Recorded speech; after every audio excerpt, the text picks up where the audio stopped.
Bismillahirrahmanirrahim. Assalamualaikum warahmatullahi wabarakatuh.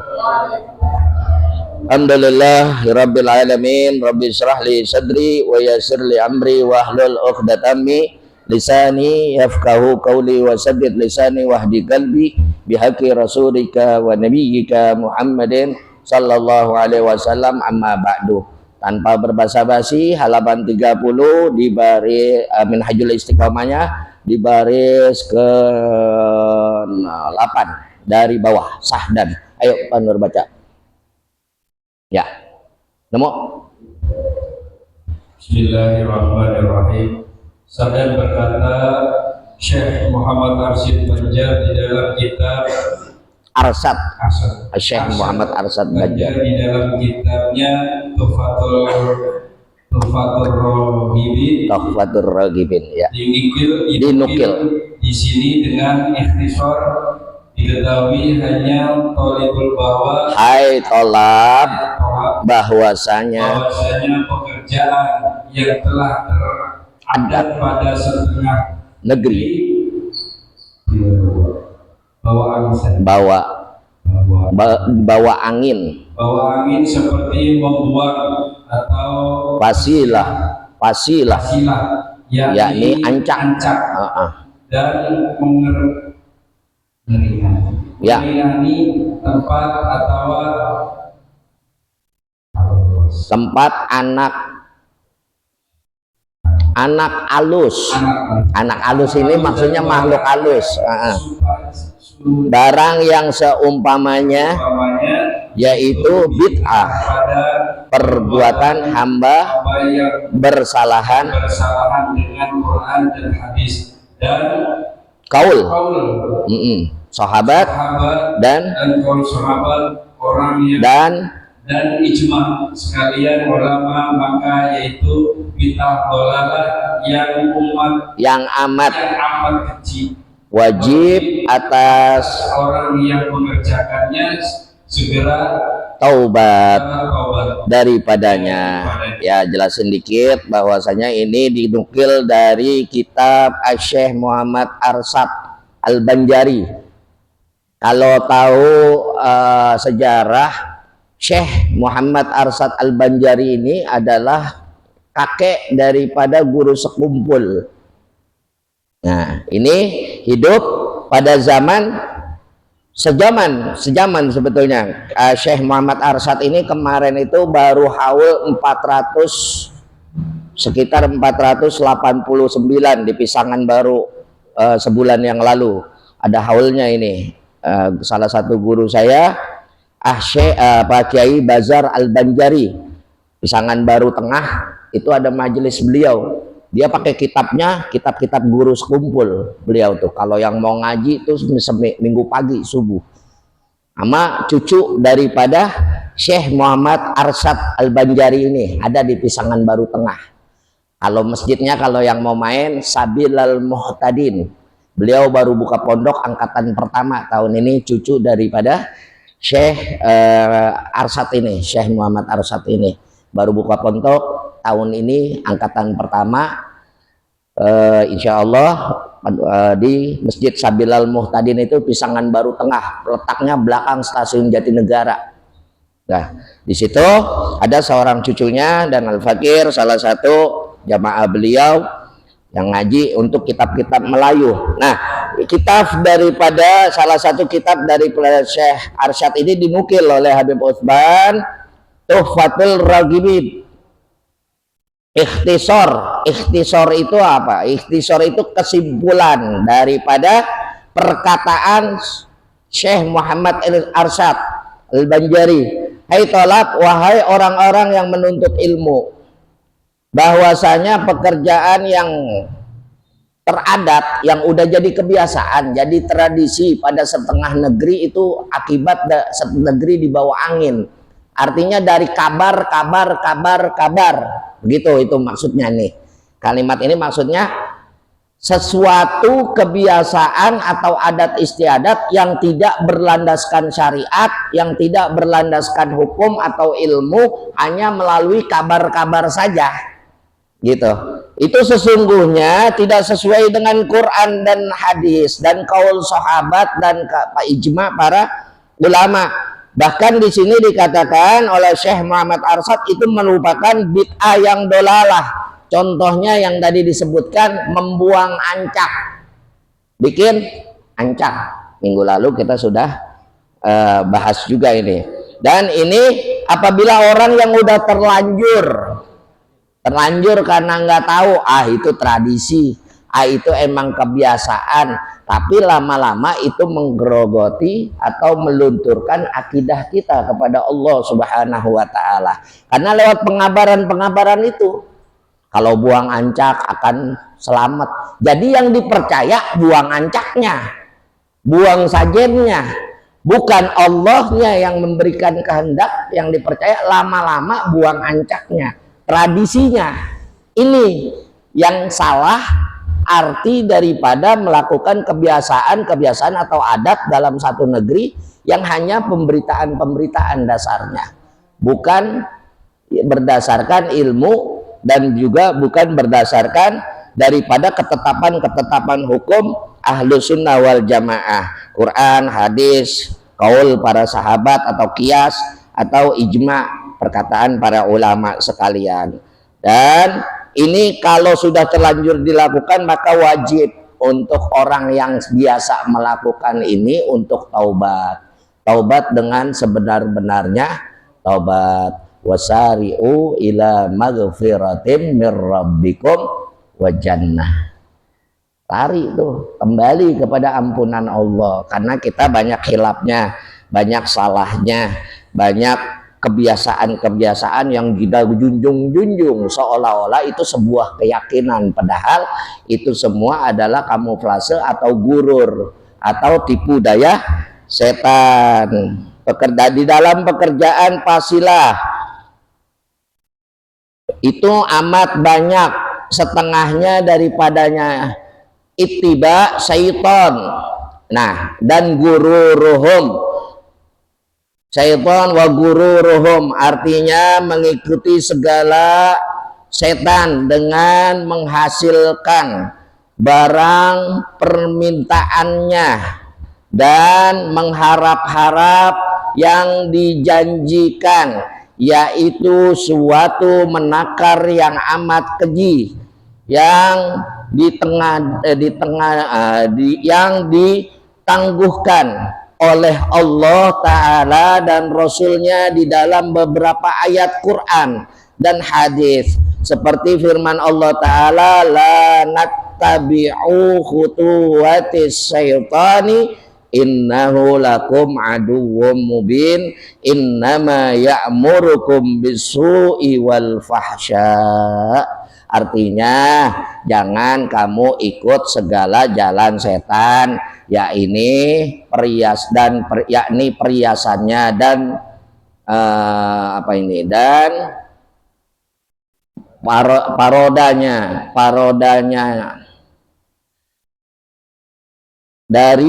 karena bahwasanya setan itu bagi kamu seteru atau musuh yang amat nyata. Hanya saja tiada menyuruhkan oleh setan itu melainkan dengan berbuat kejahatan dan segala pekerjaan yang keji jua adanya. Ya bani Adam la ta'budus syaitan innahu lakum aduwwum mubin wa ani'buduni hadza siratum mustaqim. Allah tetapkan juga dalam suratul Yasin, wahai anak Adam, jangan ikutin ajakan-ajakan setan. Di antaranya yang disebutkan Habib Utsman dalam Minhajul Istiqomah ini. Maka ketika kita tahu itu semua perbuatan-perbuatan yang tidak bagus, itu semua perbuatan-perbuatan yang dilarang agama, itu semua merupakan kebiasaan-kebiasaan yang melanggar daripada peraturan-peraturan agama, tinggalin. Jangan kita kerjain lagi. Karena apa? Percuma. Ketika kita mengetahui, kita sadar, kita tahu, tapi kita nggak mau ninggalin, atau kita tidak mau menggantinya dengan maslahat, dengan kebiasaan-kebiasaan yang bawa maslahat tapi dibenarkan oleh agama, gitu. Kalau itu semua akhirnya apa? Percuma kita tahu, bahkan percuma kita ibadah kepada Allah Subhanahu wa taala, sedangkan perbuatan dan hati kita masih menduakan Allah lewat bisikan-bisikan dan ajakan-ajakan setan serta tipu dayanya. Gitu. Maka kalau ini semua sebetulnya ketika kita bertumbuh mengerjakan sesuatu berdasarkan ilmu, maka kebanyakan orang ini menuntut ilmu banyak yang salah. Menuntut ilmu banyak yang salah. Kenapa? Karena tidak mengikuti tata caranya. Karena tidak mengikuti aturan mainnya. Kenapa bisa begitu? Akhirnya ilmu yang dituntut hanya nempel di kuping aja. Atau lewat. Masuk kuping kanan, keluar kuping kanan. Kalau kuping kiri mendingan masih mampir. Kalau masuk kuping kanan keluar kuping kanan berarti kagak masuk tuh. Kalau kuping kanan keluar kuping kiri masih mending, lewat doang, lewat masih mending. Masih. Maka dalam satu penjelasan dalam satu kitab bahkan Asy-Syaikh namanya Syekh Baharuddin Islam Az-Zarnuji. Itu kitabnya terkenal tuh, Ta'limul Muta'allim. Kebetulan Al-Fakir sekarang hari ini bawa untuk selingan. Kita ngomongin bid'ah mulu bosan, udah setengah halaman nih, udah setengah kitab nih. Alhamdulillah 1,5 tahun kita buka. Jadi untuk nyeling, adab dalam menuntut ilmu serta memakainya serta menyebarluaskannya, bagaimana ilmu itu bisa manfaat, bagaimana ilmu itu bisa membawa kebaikan bagi para penuntutnya. Di akhir zaman ini sudah banyak yang ditinggalkan. Kalau di pesantren atau taklim umum juga udah banyak yang pakai kitab Ta'limut Ta'lim sebelum kitab yang lain sebenarnya. Itu kitab wajib bagi pondok. Kenapa? Di situ isinya ada bagaimana caranya kita menjadi santri dan sekaligus menjadi pengajar yang baik dalam sebuah majelis. Dalam menerapaki, makanya Syekh Baharuddin Az-Zarnuji ini mengarang kitab Ta'limul Muta'allim. Beliau orang mana? Hidup beliau itu tidak ada yang tahu pastinya kapan dan dilahirkan di mana. Ada yang riwayat menyatakan beliau kelahiran Turki, ada yang menyatakan beliau kelahiran Afghanistan, ada juga yang menyatakan beliau kelahiran daripada Iran. Hidupnya di tahun berapa? Ada yang mengatakan 591 Hijriah, abad ke-5. Meninggalnya abad ke-6. Itu. Tapi tidak ada yang tahu pasti, tapi masyhur kitabnya. Sampai sekarang seluruh dunia pakai nih Ta'limul Muta'allim. Karena ini pondasi dasar dalam kita menuntut ilmu supaya apa? Ilmunya manfaat. Maka beliau bilang, wa ba'du falamma ra'aitu katsiran min tulabil ilmi fi zamanina. Aku saksikan banyak di antara orang yang menuntut ilmu pada zaman ini yajiduna ilal ilmi wala yasiluna. Banyak dari mereka yang tidak memperoleh manfaat dari ilmunya. Yang tadi saya bilang cuman mampir di kuping doang. Ngaji mengaji bertahun-tahun. Doyan hasud, doyan gibah, doyan fitnah masih aja dikerjain. Sholat mah sholat. Dari masa akil balik sampai tua bangka, maaf. Tapi penyakit hati nggak pernah terkikis. Ini harusnya introspeksi nih, muhasabah, ada apa dengan kita? Ada apa? Ilmu yang kita tuntut kok bisa nggak menempel gitu. Sering kita ngedengerin ceramah, sering kita ngadirin majelis ilmu, sering kita melaksanakan sholat sunnah, sering kita melaksanakan puasa sunnah, puasa wajib, sering kita berkorban, sering kita berinfak, sering kita bersedekah. Kok penyakit hati kita masih tetap aja nempel? Ada apa dengan kita? Hasibu anfusakum qabla an tuhassabu. Berarti ada yang salah gitu. aw min manafi'i wa samaratihi wa hiyal amal bihi wa nasru yuhramuna lima annahum akhtau tara'iqatu wa taraku syara'itahu. Hal ini terjadi karena cara mereka menuntut ilmu salah dan syarat-syaratnya mereka tinggalkan. Karena barang siapa yang salah jalan tentu tersesat, enggak sampai ke tujuannya.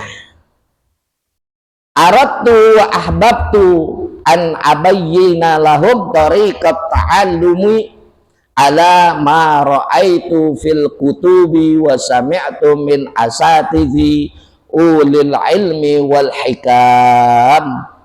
Maka dari itu tidak akan sampai, oleh karenanya saya ingin menjelaskan dalam kitab beliau begitu kepada para santri, kepada orang yang cinta sama ilmu, kepada orang yang mau ilmunya, cara mencari ilmu menurut kitab-kitab yang pernah saya baca. Dalam muqaddimah kitabnya begitu dia menyatakan, dalam muqaddimah Ta'limut Ta'lim yang pernah saya baca dan menurut nasihat para guru-guru saya. Ini muqaddimahnya nih, Ta'limut Ta'lim, yang ahli ilmu dan hikmah, dengan harapan ulil ilmi wa raja'ad du'a li minar ragibina fihi al-mukhlisina bil fawzi wal khalasi fil yaumiddin ba'da mastakhartullahu ta'ala fihi. Dengan harapan semoga orang yang tulus, orang yang ikhlas mendoakan saya. Nih Syekh nggak ketahuan nih sejarahnya, tapi karyanya ada, hidupnya enggak, hidupnya mastur, tapi karyanya masyhur. Bayangin kalau dari abad ke-6 Hijriah, sekarang sudah abad ke-15 ya, abad ke-15 Hijriah, kitabnya masih dibaca. Ikhlas mendoakan saya sehingga saya mendapatkan keuntungan dan keselamatan di akhirat. Begitu doa saya dalam sholat istikharah ketika saya akan menulis kitab Ta'limul Muta'addim. Tuh, kalau ulama dulu cakep Pak. Kalau ulama dulu meraktekin ilmunya apik. Dia mau nulis kitab aja kagak sembarangan nulis. Dia mau ngarang satu risalah aja dia pakai istikharah dulu, dia pakai puasa dulu, dia pakai bener-bener dulu. Sekarang kita tinggal matengnya, tinggal copy paste. Nggak ada zaman sekarang ulama yang bener-bener, nggak ada. Udah tinggal copy paste, kitabnya udah pada ada semua, tinggal sampein doang, tinggal ngolah doang. Ada sekarang sekarang udah nggak ada. Beliau-beliau ini yang berjasa sama kita. Makanya kadang-kadang kita kalau ngaji itu kenapa afdol kita megang kitab walaupun kita nggak bisa baca. Dan kitab juga ketika kita pegang jangan nyembarangin. Beliau bikin risalah ini pakai istikharah. Beliau bikin risalah yang setipis ini pun pakai puasa berbulan-bulan bahkan bertahun-tahun. Syekh Nawawi bin Umar Al-Bantani dalam mengkaryakan Arba'in Nawawiyah hadis 40 baginda Rasul sallallahu alaihi wasallam, beliau puasa selama 2 tahun lebih. Lah kita enak-enakan kitab main geletakin aja di tanah. Apa susahnya sih kita pangku? Apa susahnya sih kita taruh lekar? Ngerti lekar? Ngerti? Orang Sunter mah kagak ngerti lekar kali ya. Orang hampir 3 tahun saya di Masjid Ar-Rahman kagak pernah ngeliat lekar. Gitu. Ya mudah-mudahan. Jadi itulah adab pertama tuh. Kenapa banyak yang cuman nggak nempel? Padahal kalau orang dulu kan apik Pak, bawa Quran aja nggak ada yang begini nih. Kalau orang dulu kita diajarin sama guru kita atau orang tua kita dulu bawa Quran begini, dijitak kepala kita. bawahnya diginiin banget. Kalau sekarang, orang sekarang sembarangan. Kadang-kadang Quran kita taruhnya di jok motor, didudukin, giliran surat tanah dibekap di dalam dada. Ya Rabbana tarafna. Ya begitu. Jadi ilmunya dari situ aja. Aksar atau sir daripada ulama yang mengarang ini kitab, boro-boro kita dapat manfaat dari ilmu itu. Boro-boro kita bisa menjalankan apa yang kita ketahui dengan sebaik-baiknya dan dengan sebenar-benarnya. Kalau dengan risalah beliau yang beliau susun susah payah untuk kita, al ulama warasatul anbiya, beliau-beliau nih yang mengarang pada kitab. Sekarang abad terakhir, zaman terakhir, akhir zaman udah nggak ada ulama-ulama seperti Imam Nawawi, nggak ada. Yang ngaku-ngaku mungkin banyak. Beda orang ngaku sama legalitas umat, legalitas Allah tuh beda. Orang boleh aja ngaku, namanya ngaku-ngaku gitu. Tapi sesungguhnya zahir wal batin nggak ada sekarang. Maka kita beruntung, kita masih mau mempelajari, kita masih mendengarkan. Sama itu ta'allimu muta'allimu tariqat ta'allum waj'altuhu fusulan faslun fi mahiyatil ilmi wal fiqhi wal fadli. Kitab ini saya beri nama, kata beliau, Ta'limu Ta'allim Tariqatu Ta'allum, jalannya orang menuntut ilmu, belajar dan mengajar, untuk jalan orang yang menuntut ilmu, yang terdiri dari 13 pasal. Kitabnya tipis, Pak, tipis.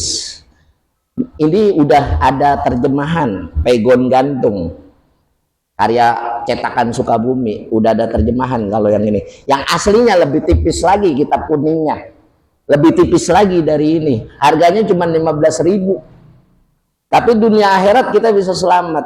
Aksar dari ilmu kita bisa miliki ketika kita mengamalkan isi kitab, apalagi kitab yang bersifat usul. Ini usul dalam menuntut ilmu, pondasi dasar untuk kita menuntut ilmu dan mempraktekkan ilmu, dari adabnya, dari caranya, dari berinteraksi antara pengajar dan yang belajar. Maka beliau katakan di dalam pasal pertama menerangkan hakikat ilmu, hukum mencari ilmu dan keutamaannya. Sering tuh di kitab manapun pasti pasal pertama soal itu. Pasal kedua niat dalam mencari ilmu, karena kan banyak orang yang niatnya nyari ilmu untuk kejayaan dunia aja banyak. Kalau kata Imam Ghazali dalam kitab Bidayatul Hidayah, Imam Ghazali bilang kalau itu kitab-kitab tasawuf, Bidayatul Hidayah, barang siapa seseorang yang menuntut ilmu dan mengamalkan satu ilmu hanya untuk kepentingan dunianya saja, sampai wafat menjemput dia belum tobat, maka siap-siaplah di neraka, kata Imam Ghazali. Itu orang yang berilmu, nerakanya duluan. Bagaimana dengan kita? Kagak ada ilmunya, berani koar-koar doang. Maka kalau kita mau belajar sedikit demi sedikit, pasal yang kedua niat dalam mencari ilmu, nanti ada tuh dijelasin di dalam ini kitab. Yang ketiga, pasal yang ketiga, cara memilih ilmu. Ilmu kok boleh dipilih, maksudnya yang mana yang perlu kita wajib pelajarin, mana yang sunnah, mana yang makruh, mana yang haram. Kok ilmu ada yang haram? Ada. Kalau ilmunya ngedeketin setan ya berarti haram, kan begitu. Kalau ilmunya ngerusak amal ibadah kita, berarti itu ilmu haram. Apaan contoh ilmu haram? Bikin majelisnya buat gibahin orang, gitu.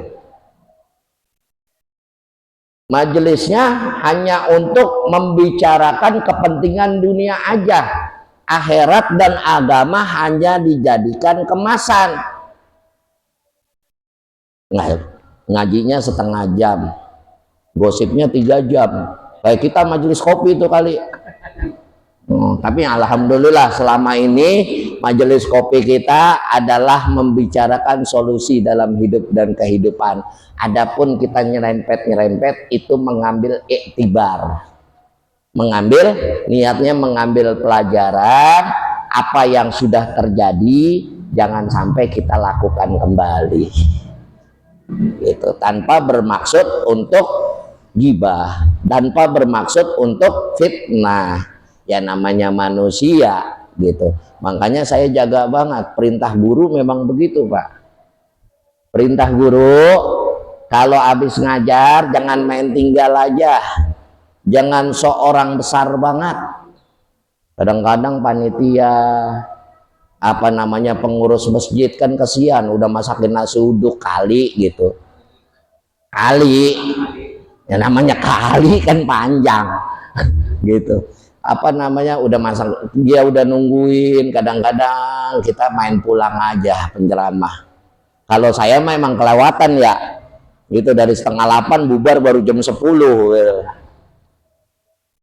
Ya paling enggak kita cengkrama dulu, ngopi dulu, kita bahas lagi apa yang enggak sempat kita bahas gitu. Artinya ada sir dari ilmu itu, karena memang ulama dulu begitu. Dia bikin halakoh, dia bikin lingkaran tuh. Ngomong ngalor ngidul memang ada dosanya, ada. Tapi selama dipayungin dengan majelis ilmu, keluar dari majelis ilmu, apalagi keluar dari masjid, kita berdoa kepada Allah dapat maghfirah. Kalau masuknya kan dapat rahmat tuh, masuknya, keluarnya dapat ampunan. Kenapa? Mungkin di halakoh tadi ada doa kafarat majelis, kita baca subhanakallahumma wa bihamdika asyhadu alla ilaha illa anta astaghfiruka wa atubu. Rasulullah ngajarin begitu. Berarti apa? Rasulullah pun mencontohkan ada halakoh, itu yang bisa mengambil keberkahan ilmu di situ. Apalagi orang-orang yang niat berinfak, bersodakoh, habis pengajian, oh ada pengajian, ada kopinya kagak ada launya, besok gua bawa gorengan dah. Nah itu alhamdulillah tuh, mancing, ini mancing gitu. Kemarin kemarin fulan, gua mau juga, besok giliran gua dah gitu. Jangan diam mulu Allah. Dan di sini cara memilih ilmu, nanti ada ilmu yang wajib, apaan? Fikih, tauhid, tasawuf, itu wajib mutlak untuk dapat zahir dan batin. Itu 3 ilmu itu mutlak wajib. Wajibnya apa? Wajibnya ain, fardu ain. Ada yang wajib kifayah, ilmu alat. Jika di kampung ini sudah ada yang menguasai ilmu alat, nahwu, shorob, mantik, balaghah, kitab kutubus sitah, 7 pelajaran itu dalam ilmu alat, di kampung ini ada yang memiliki, maka gugurlah dosa sekampung orang ini. Tapi orang sini kagak ada yang punya nih, kagak ada ulamanya yang tahu ilmu alat, dan dengan itu dosa orang sekampung, wajib belajar itu. Kalau nggak mau belajar juga dosa ditanggung itu sekampung. Itu fardu kifayah, sama dengan kayak orang mandiin jenazah, di satu kampung harus ada amil.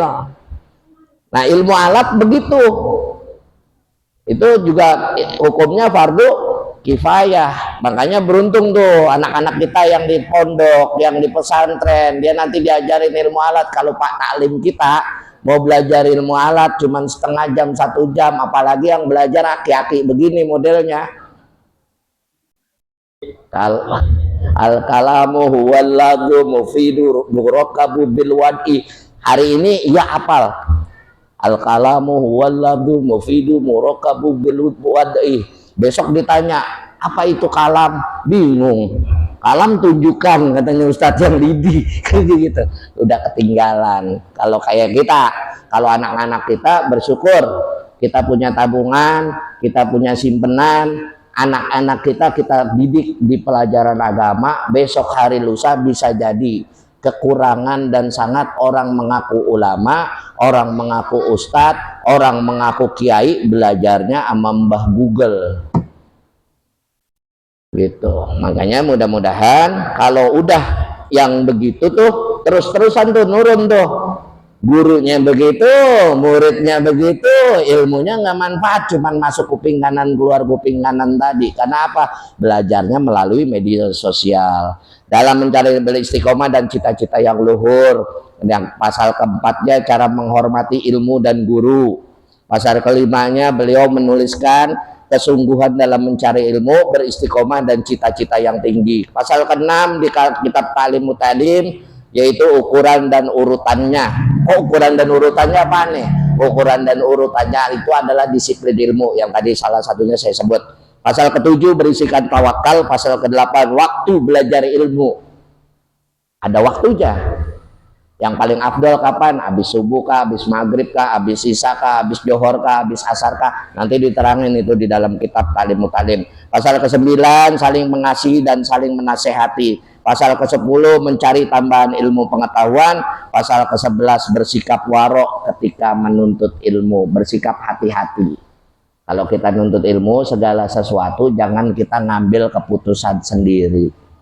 Kalau kita dalam tahap belajar, tanya dulu sama ahlinya. Makanya saya girang kemarin korban dari tahun demi tahun di Ar-Rahman, walaupun pertanyaannya diulang-ulang karena tadi saking aki-akinya kita kan lupa, ditanya lagi nggak apa-apa.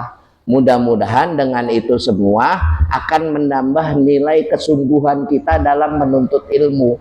Karena kita sadar kita manusia, makhluk yang lemah, gampang lupa, gampang salah gitu. Masih kita tanyain lagi. Nah itu untuk bersikap warok ketika menuntut ilmu. Ke-12 hal-hal yang dapat menguatkan hafalan dan yang melemahkannya.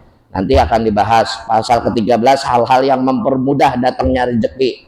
Itu yang terakhir, kalau orang udah ada ilmunya rezeki gampang aja. Itu tapi pasal terakhir. Kepada saudara Syahabudin harap sabar ya, nggak tahu tahun berapa dibuka di Ar-Rahman pasar terakhirnya.